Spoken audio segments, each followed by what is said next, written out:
What if the stories we've been told about the origins of the ancient Israelites are entirely wrong? Imagine that the patriarchs of the Bible, like Abraham and Moses, were not desert wanderers but Egyptian royalty. Recent revelations suggest that Tuthmosis III, a powerful warrior pharaoh, might not be the true father of the 12 tribes of Israel, and that the enigmatic Akhenaton, famous for his religious reforms, could be the prototype for the biblical Moses. These radical theories challenge the very foundation of biblical history, revealing a hidden web of political and religious intrigue. Dive into a world where the line between myth and history blurs, and discover the shocking secrets guarded by ancient texts and secret societies. The true lineage of the Israelites might just lie within the grandeur of Egypt's forgotten pharaohs. Unveiling the Pharaohs, the hidden lineage of biblical figures. Author Ralph Ellis, following on from the great Comyns Beaumont, has a slightly different opinion regarding Akhenaton and Smenkhare. He suggests that Akhenaton was Aaron and that Tuthmosis, a mysterious first brother to Akhenaton, that official historians have been curiously vague and dismissive about, was Moses. After pursuing the revisionist scholars, it is more likely that Akhenaton himself makes a more logical prototype for the man, Jesus, than his son Tutankhamun. After all, one of Akhenaton's title was the Son of the Sun, or Son of God. His wife Nefertiti would make a good approximation of Mary Magdalene. It is an intriguing theory to mull over. Each reader and researcher must have their own conclusions over the various biographical inconsistencies. Tuthmosis III, born to a concubine, went on after the domineering Hatshepsut's death to become a great warrior king. Though not accepted by those who wish this not to be the case, or simply want the truth hidden from the public, evidence has now come to light that he was the prototype of the biblical David. Controversially, it was he and not Abraham who sired the biblical Isaac. Tuthmosis III was the actual father of the so-called Israelites. Naturally, this is a closely guarded secret of the Masonic-type fraternities. Identifying the historical David is complicated from the outset because the Old Testament provides us with two contrasting Davidic characters who cannot be the same person.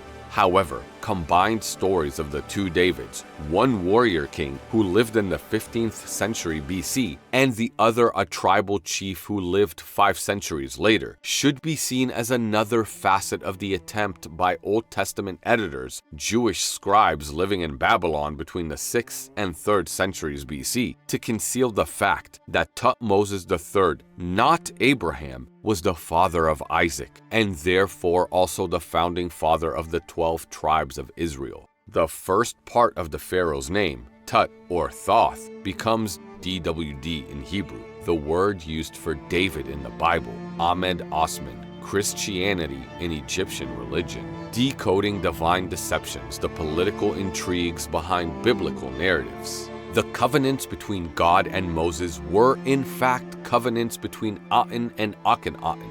This revelation gives incredible relevance for the passages from the early books of the Bible. To understand the world of the past and the world of today, it is essential that the passages are, for the most part, seen as references to earthly and political intrigues and not spiritual ones. Your wife will bear you a son, and you will call him Isaac.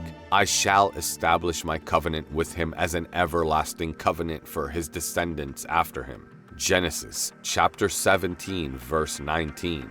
And God said to him, I am, and my covenant is with thee, and thou shalt be a father of many nations. Genesis chapter 17, verse 4. The exposure of the fraud concerning Isaac's lineage places us on guard regarding every other aspect of the Abraham story. If anyone was fathering nations, it appears to have been the Pharaohs. Abraham was the father of 3 different divisions of people. Through Hagar, the bondmaiden, he became the father of the Ishmaelites, the Arabs, millions of them. Through another bondmaiden, Keturah, he became the father of countless of millions of Eastern Hebrews, many of them living today in India. And only through Sarah, his rightful wife, did he become the father of the children of the promise. Frederick Haberman, Tracing Our Ancestors. The great Yuya was not only the appointed vizier to the pharaoh Tuthmosis IV, his dream analyst and keeper of his granaries, but he was also the son-in-law of the high priest of the solar cult. Revisionist historians have also revealed that the uncle of Akhenaton and pharaoh after Tutankhamun, was the son of Joseph, the patriarch of the Levites, Jews.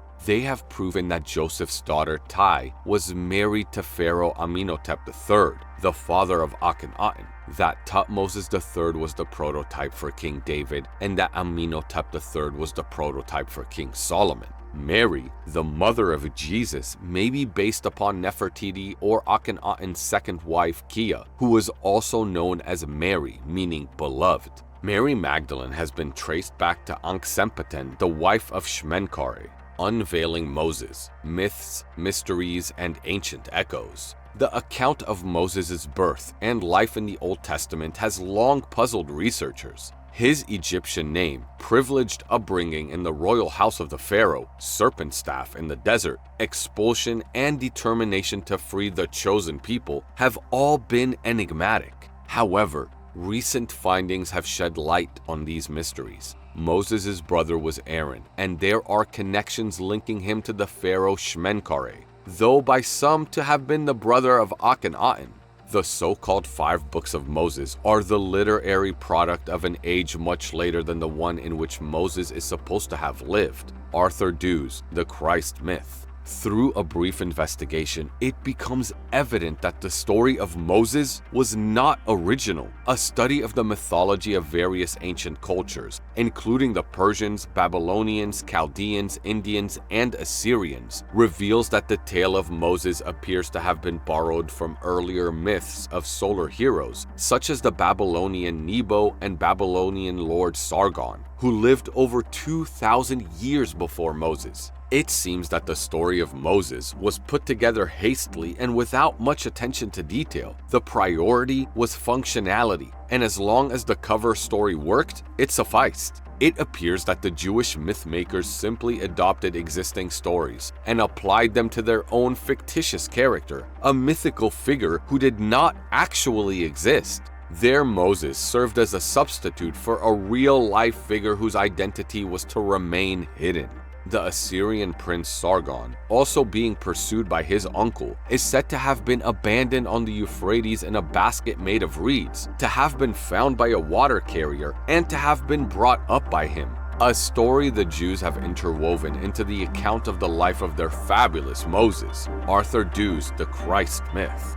They tell you that Moses never lived. I acquiesce. If they tell me that the story that came from Egypt is mythology, I shall not protest. It is mythology. They tell me that the book of Isaiah, as we have it today, is composed of writings of at least 3 and perhaps 4 different periods. I knew it before they ever told me before they knew it. Rabbi Emil Hirsch. As we piece together these fragments of history and myth, we must question what other secrets lie hidden in the sands of time. Don't forget to hit the like button, subscribe to the channel, and share the video. Until next time.